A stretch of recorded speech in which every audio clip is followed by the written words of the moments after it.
It's time for this week's episode of Brandon Sports Talk, featuring in-depth interviews from those who are trending in the world of athletics. And now, here's the host of Brandon Sports Talk, Brandon Pate.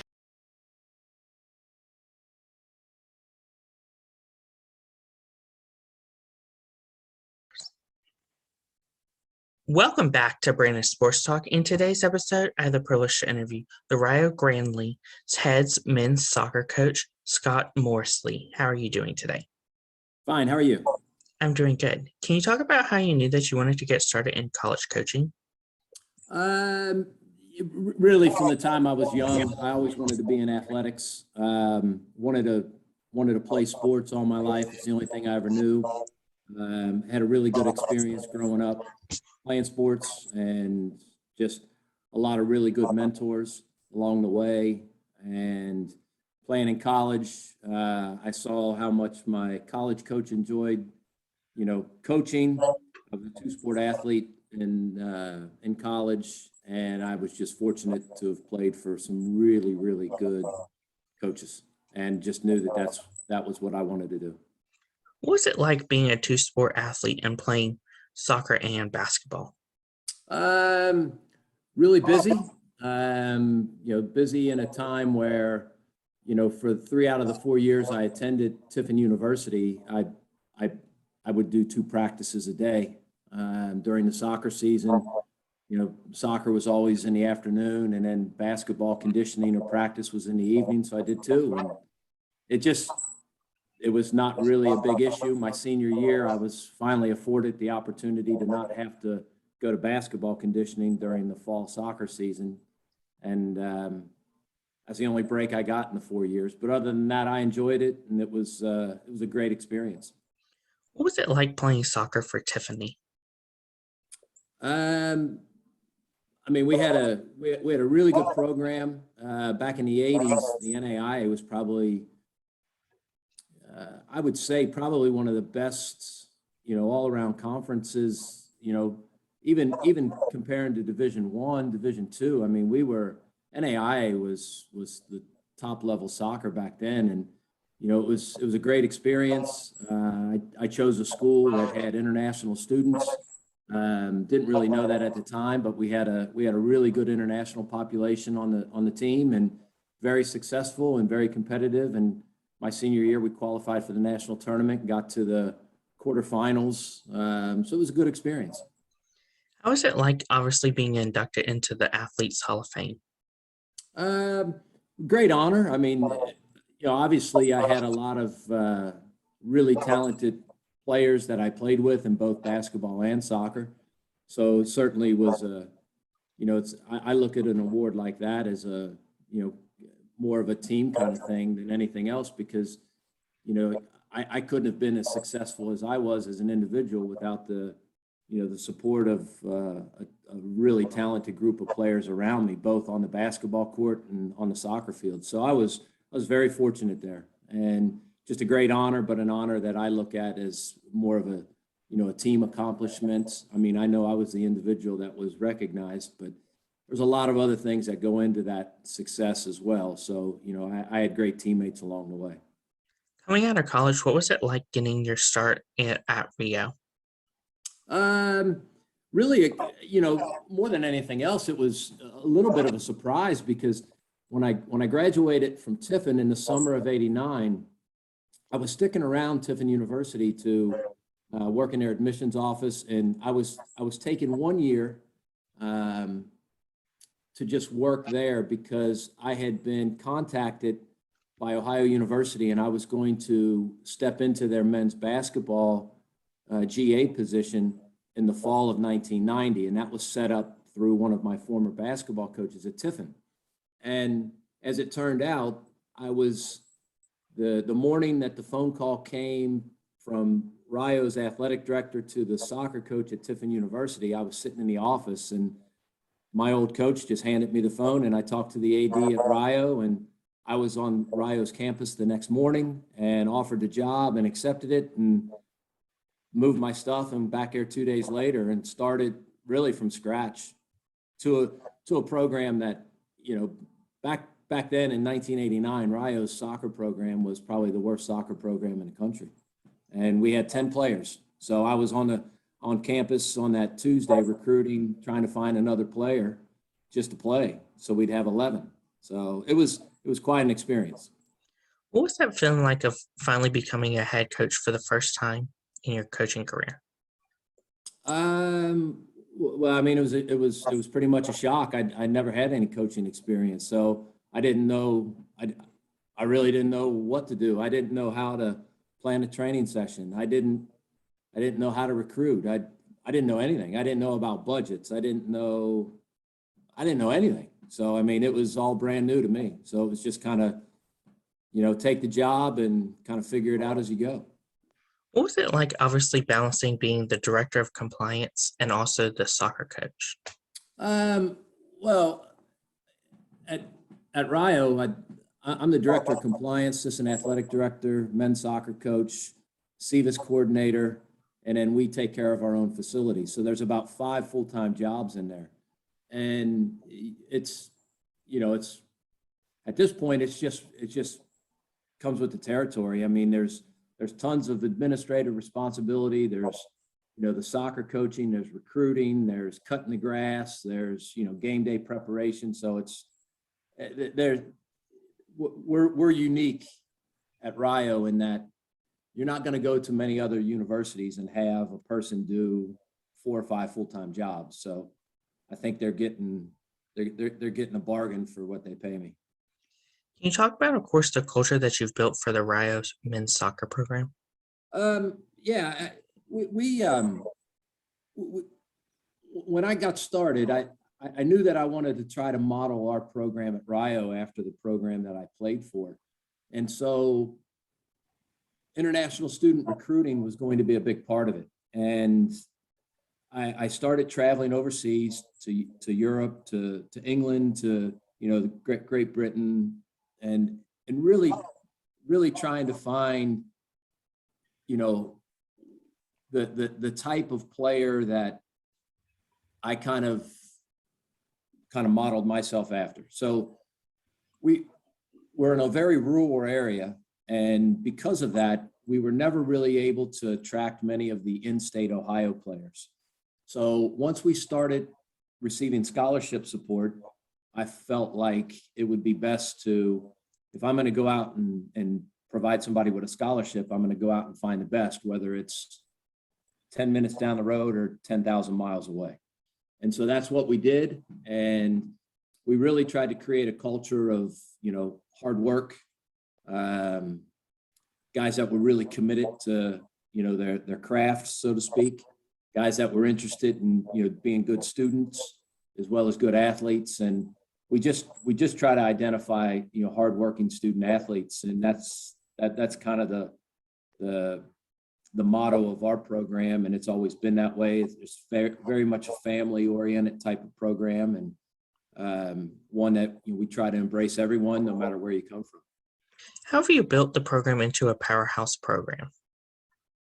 It's just taken a long time. It's taken a great deal of effort, great deal of financial support. We've had great financial support from, one particular outside donor for the past 25 years or so. And that's really shaped our program into, what it's become today with the success we've had. Of course, in 2003 and 2005, what was it like going to the national championship and hoisting the trophy up? Well, we didn't win it in 2005. It was 2015. So 2003, we were national champions. Really prior to 2003, we started in the 2001 season, we went undefeated, and we had a stretch run from 2001 to 2006 where we didn't lose a regular season game. So we had like 112 game unbeaten streak in the regular season. And in 2001, we lost to Lindsey Wilson in the national semifinals and arguably probably the national championship game. 2002, we lost really on a real controversial type of situation in the national tournament round of 8. And then 2003, we won it. So in 2003, it was, honestly, I could sit here today and tell you that we played Fresno Pacific in the national championship game, and Fresno Pacific were a lot more talented than we were. We just really executed a pretty good game plan, and we're very fortunate. Obviously, winning the national championship for the first time was a great accomplishment. We nearly did it in 2008, losing in the final. 2009, losing in the semifinals on penalties, and then winning in 2015 was obviously the second time we've won it, and that was a great accomplishment on probably one of the people that were there to witness it, or if you Google it, you can find it on YouTube, I believe. Might be the best game-winning goal at a national championship at any level. About a 40-yard free kick that went top corner, and a goal that I'll remember for the rest of my life. So, of course, in 2015, what was that moment like of knowing that you won the championship and all the hard work paid off? Well, I mean, it just goes without saying. I mean, you scored a game-winning goal in overtime from 40 yards out. It's pretty special moment. So, I mean, it's obviously all the hard work, kind of pays off, and you reap those benefits of enjoying that moment. It was very exciting. What was it like knowing that you've taken the team to 4 national championship appearances?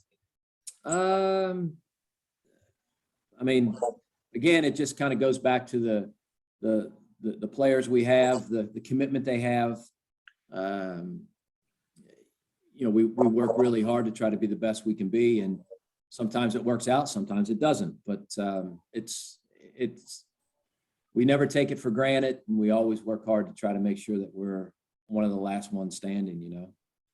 Besides, obviously, the championships, what are some of your biggest accomplishments? I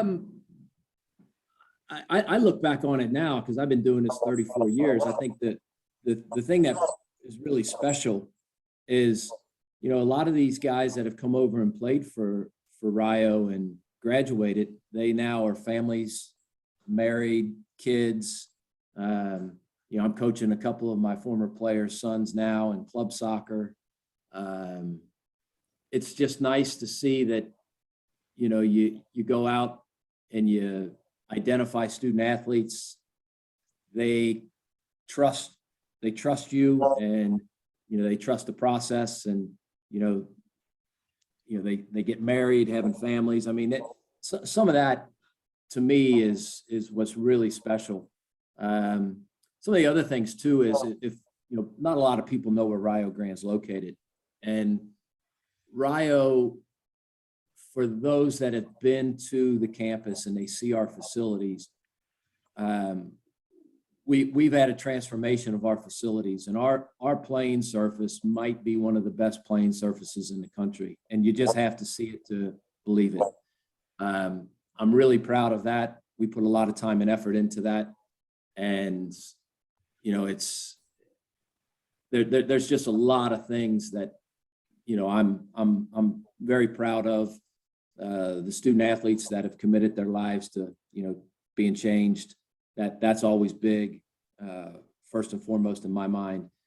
And then what we have to offer is certainly very exciting as well too. What does a typical soccer game look like for Rio? A typical soccer game? Mm-hmm. Well, I mean, obviously, play the game, warm up, preparation. A lot goes into that, and obviously we want to have a favorable result. So, I mean, typical soccer game is a game where we try to control the tempo of the game. We try to keep the ball as much as we possibly can, depending on our opponent. We put a lot of time and effort into preparation, scouting reports, making sure our players are aware of their opponent. We don't take anyone for granted, and we try to be prepared 100% for every game we play. What are some of the game day traditions that you have implemented? Biggest game day tradition that we have is, we always meet in our facility on top of the hill before we ever walk down. We have a team meeting always. And then one of our traditions is we do not warm up on our game facility. We always warm up on our practice facility.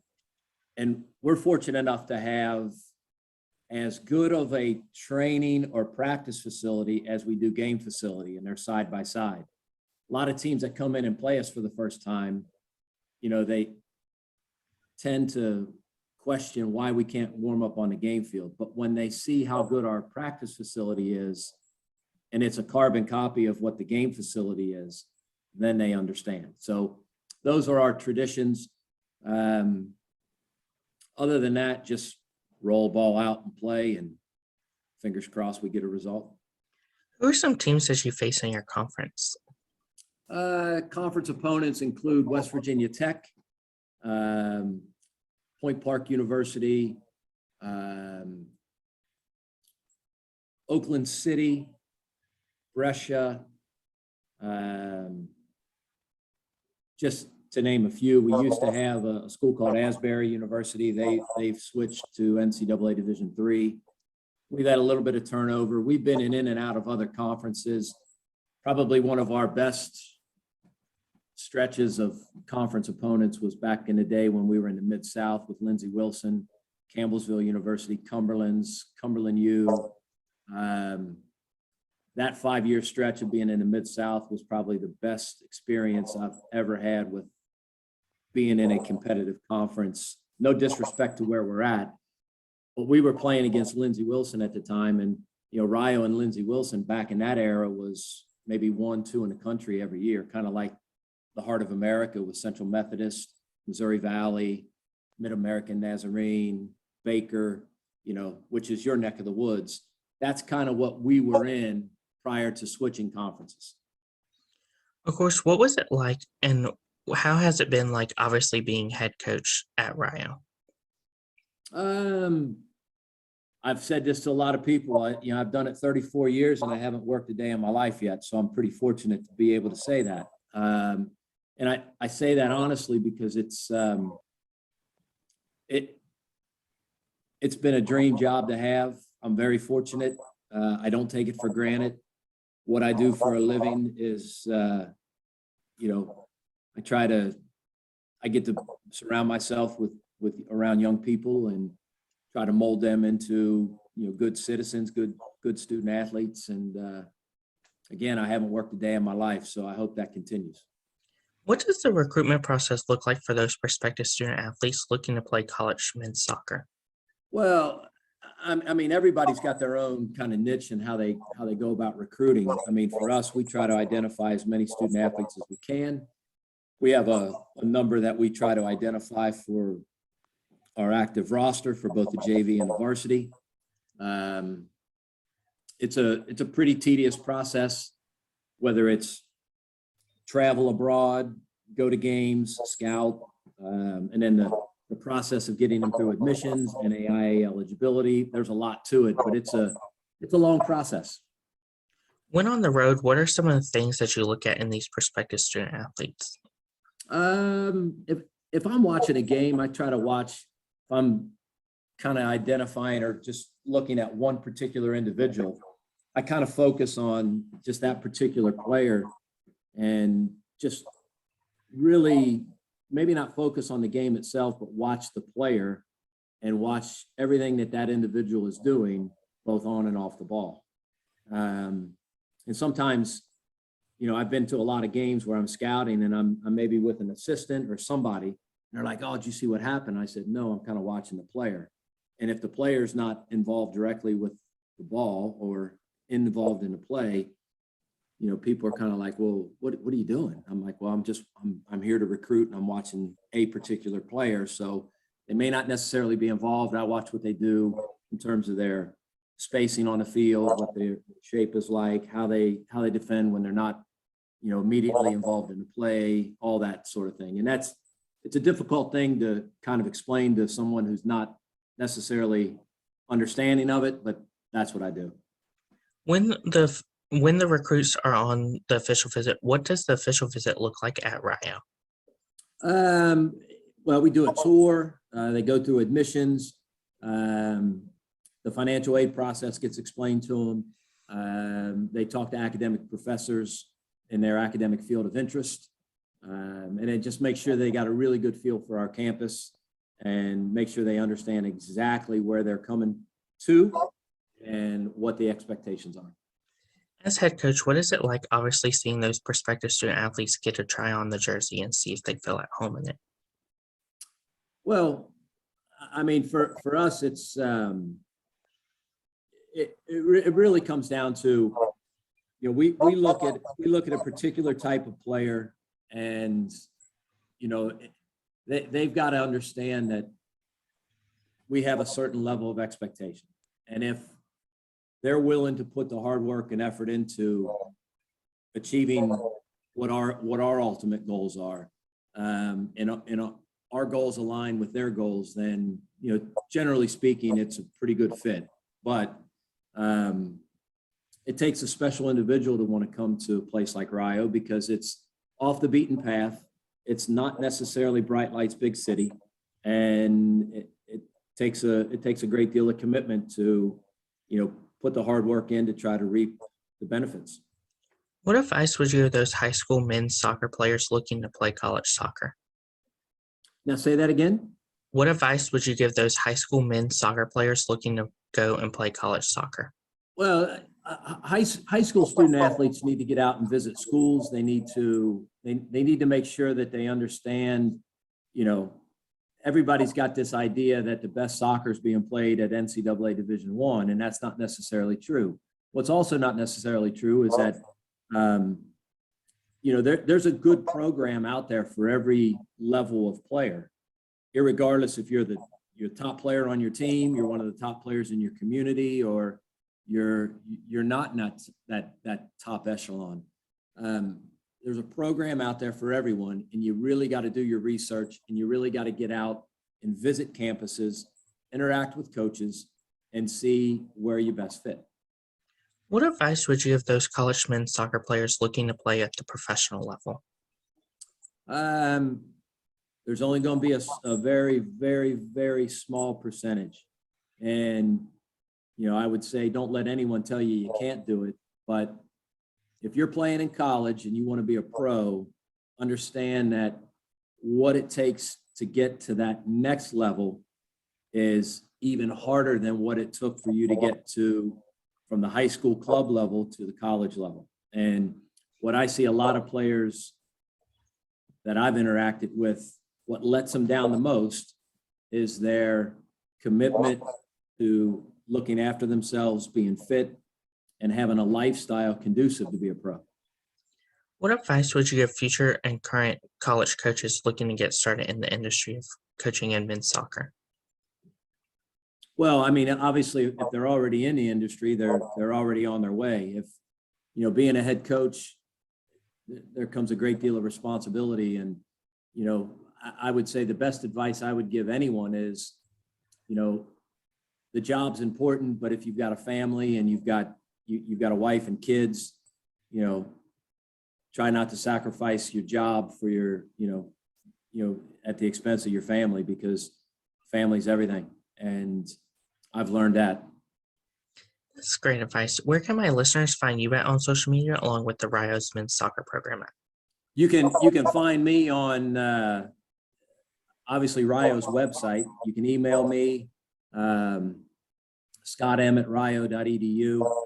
I don't necessarily prescribe to all the social media fields and Instagram and all that other stuff. I leave that to my assistants to kind of take care of that stuff, but I can be found on the website. Email me if you have anybody out there has any questions, any interests. I'm easy to get in touch with.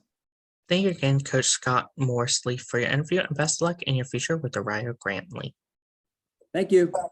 You can find Brandon Sports Talk on Facebook at Brandon Sports Talk, Instagram at Brandon Sports Talk, Twitter at Talk_Brandon, and you can find me on YouTube at Brandon Sports Talk. Don't forget to like, comment, and subscribe. Thank you again, Coach, for your interview, and best of luck in your future. Thank you, Brandon. You've been watching Brandon Sports Talk. Please feel free to like, share, and subscribe to Brandon Sports Talk on social media and on YouTube.